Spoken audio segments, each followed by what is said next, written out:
Something familiar, something peculiar, something for everyone, a comedy tonight. Something appealing, something appalling, something for everyone, a comedy tonight.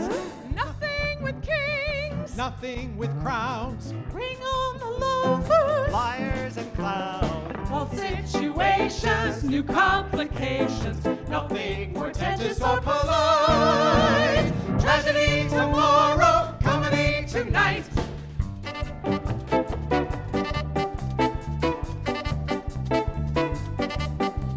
Something convulsive, something repulsive, Something for everyone, a comedy tonight. Something aesthetic, something frenetic, something for everyone. A comedy tonight. Nothing with gods, nothing with fate. Weighty affairs will just have to wait. Nothing that's formal, nothing that's normal. No recitations to recite. Open up the curtain. We don't have a curtain. Comedy, Comedy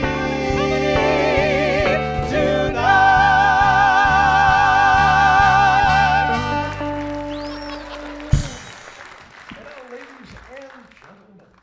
Award-winning arts and entertainment critic who has covered the arts from Boston to Broadway and beyond, three-time cancer survivor herself, it's Miss Joyce Kalaheway.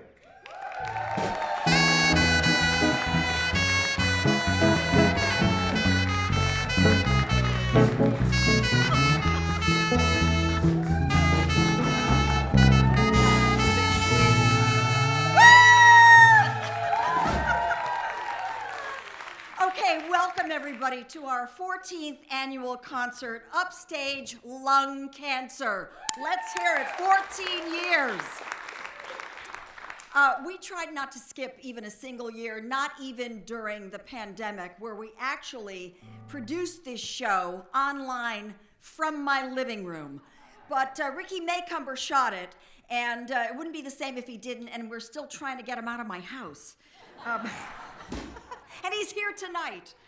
It is really a pleasure, honestly, to be back in a real theater with real people in person. And it is so wonderful to see this WBZ TV contingent here. All in support of tonight's honoree, Billy Shields. Upstage Lung Cancer is a very unique organization. It is really the only lung cancer organization that exclusively uses music and the performing arts to fight this disease. Each year, we put on a show to benefit lung cancer research, and that research saves lives. As a three-time cancer survivor, I know that I am here because of literally, I know that I'm here because of critical funds raised by people I've never met, people I don't know, people who are busy working behind the scenes, doing fundraisers, raising money for incredible research and investment and early detection and treatment of all the cancers that we deal with. And there are thousands of different diseases, and tonight our focus is lung cancer. With your help, Upstage Lung Cancer has raised and invested, to date, over $3.6 million in critical, innovative research. And it is the reason so many people are still with us. After everything the world has been through in the last couple of years, heck, the last couple of days, we need relief in the form of music and laughter, both documented to have significant medical repercussions. So tonight, we are very excited to have two nationally renowned women of comedy perform for you, along with our favorite singers, and we hope to leave you feeling even better than when you came in. So right now, here is Brian DiLorenzo with two humorous tunes.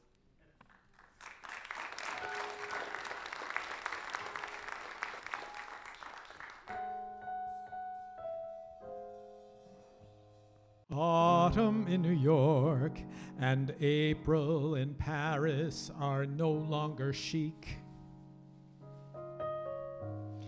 Winters in Majorca and summers in Capri are gone, so to speak.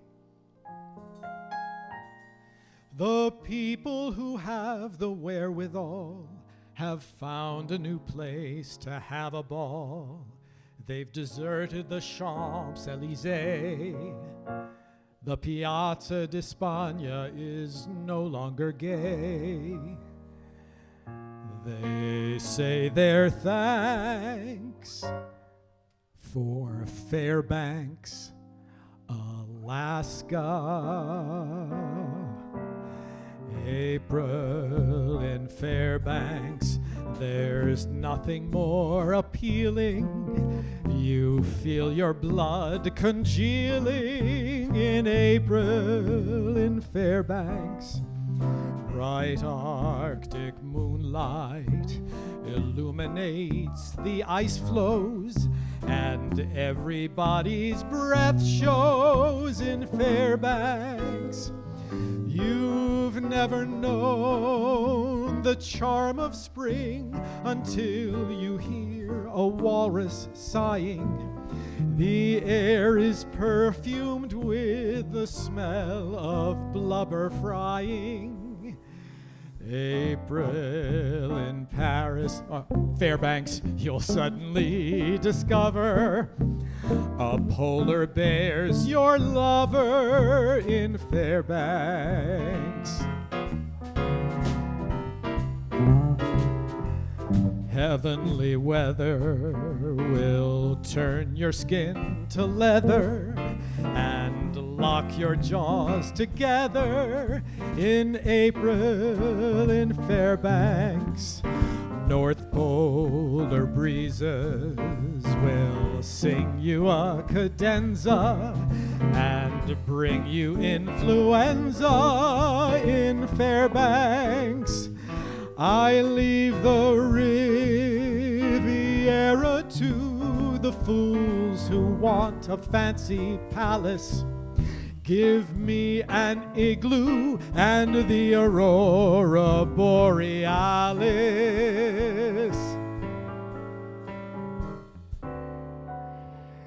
April in Fairbanks, I simply can't believe it. I know I'll never leave it. No, I know I'll never leave it alive. Thank you. This is a little travelogue for you around Massachusetts, actually, but it is from the perspective of someone who lives in New York City. All right.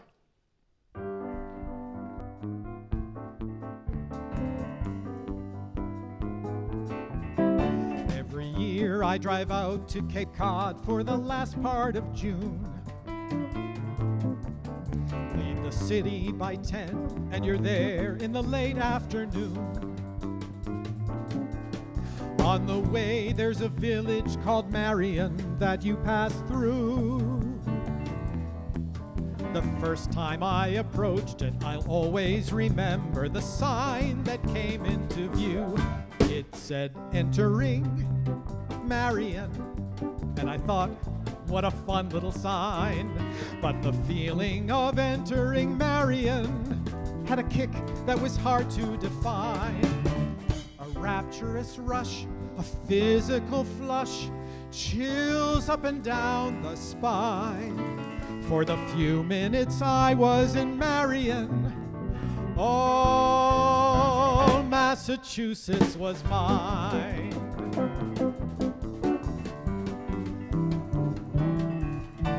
The next year, who knows why, I decided to try a new route. So I got out my map and I traced one I thought was a beaut. After driving all morning, I came to the top of a hill. where a sign stood before me that promised a new kind of thrill. It said, entering Beverly, which was lovely and not overbuilt. And the pleasure of entering Beverly far outweighed any feelings of guilt. I could say I'm contrite, but it wouldn't be right, for the truth is that later that day, I found myself entering Sharon. It was there, so was I, we enjoyed it. Hey, what can I say?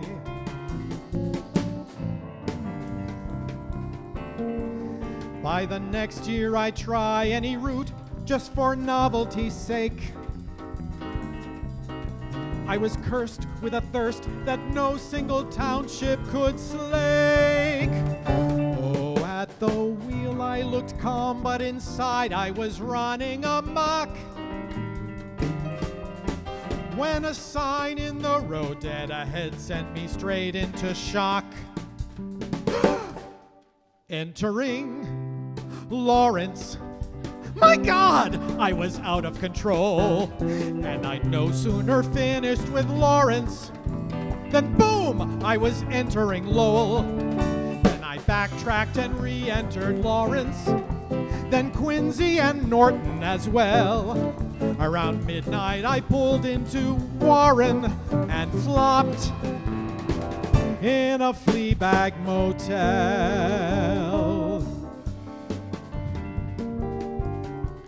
I slept fitfully till the dawn was breaking, wrestling with this promiscuous route I'd been taking. Lying there, feeling lower than carrion, a name came clear as a clarion. I turned on a dime, and in 2 hours' time, I was entering Marion. How totally, wonderfully great. How grand to be entering Marion after tramping all over the state. Every sleaze bucket burb, every tryst by the curb had really just helped me to find I'm happiest entering Marion. I guess I'm the Marion kind. Oh yes, I'm the Marion kind.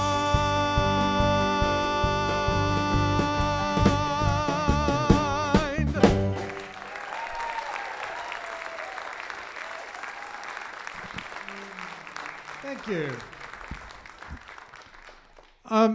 Hey, Hildy? Hildy, are you there? Oh, you are there. Hildy, come. Can you help me out? Oh, thank you. Oh.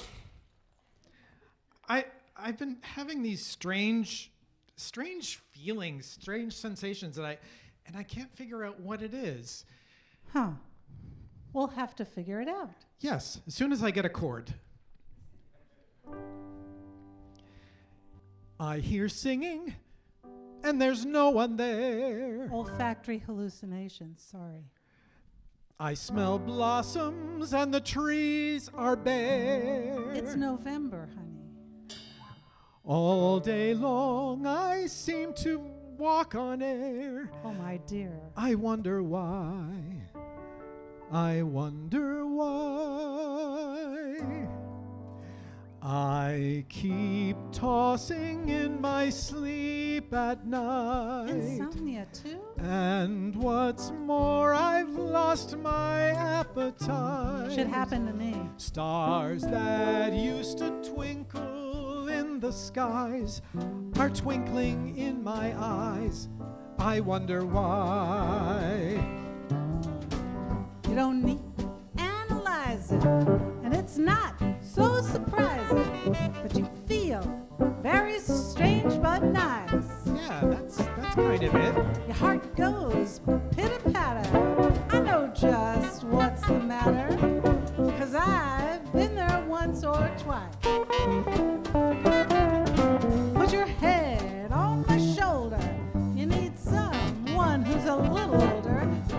down with the velvet glove. There's nothing you can take No? to relieve that pleasant ache. You're not sick, you're just in love. Oh, that's it.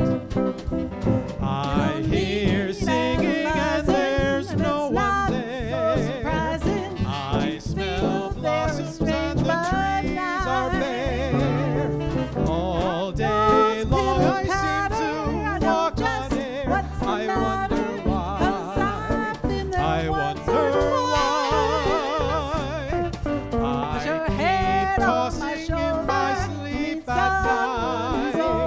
And what's more, I've lost my appetite. Stars that used to twinkle in the sky are twinkling in my eyes. I wonder why. I'm not sick, I'm just in love. I'm not sick, I'm just in love.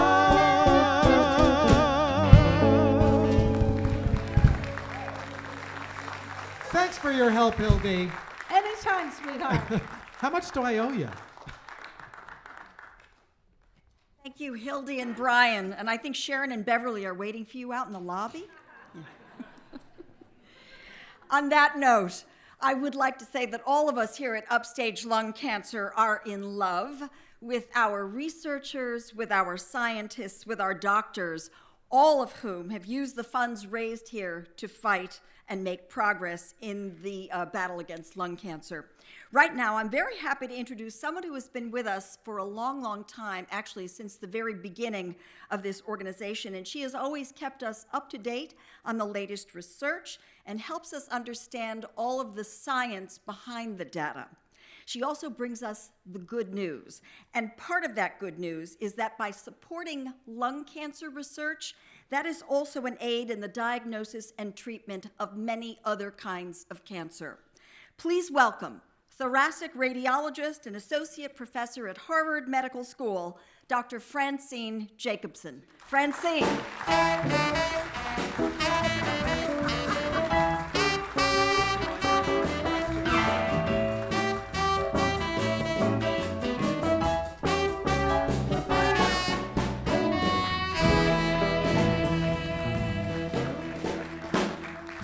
The dance was unplanned, but the happiness at what's going on in the fight against lung cancer is just that happy.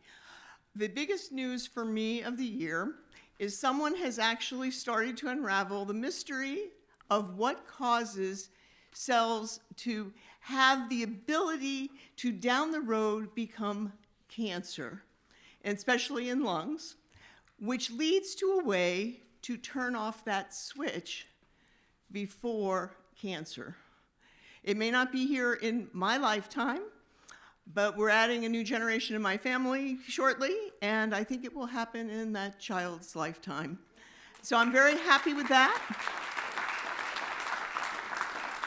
And the progress we've made with lung cancer screening since lowering the age to 50 years with 20-pack year history of smoking, more people are being given coverage from their insurance for lung cancer screening beginning at age 50.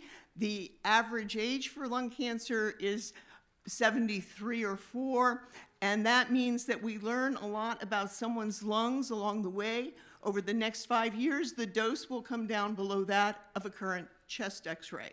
So I'm quite pleased with the progress we're making in that regard, and collecting data continues within the American College of Radiology so that we are defining new categories for early lung cancer description that will make it less traumatic for patients who need short-term follow-up. And that is my annual report, and I'm so glad you're all here tonight. It is so wonderful to be back together. Thank you for coming, and thank you for inviting me to speak. Thank you so much, Dr. Jacobson. And I would also like to tell you that another way to stay up to date is through our informative and entertaining podcast series. It's called Backstage at Upstage. There are many inspiring stories of survival, of living your best life, tips and strategies, as well as the latest research on lung cancer. And that message is changing every single day. The podcast is co-hosted by Hildy Grossman and Jordan Rich, backstage at Upstage. Right now, I'd like to bring on two singers who've also been here with us since the very, very beginning. They are delightful, they are tuneful, they are enormously entertaining. Please welcome to our stage Paula Markowitz and Michael Hammond.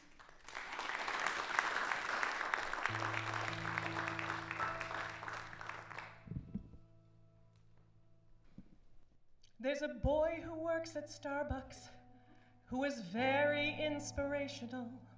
He is very inspirational because of many things.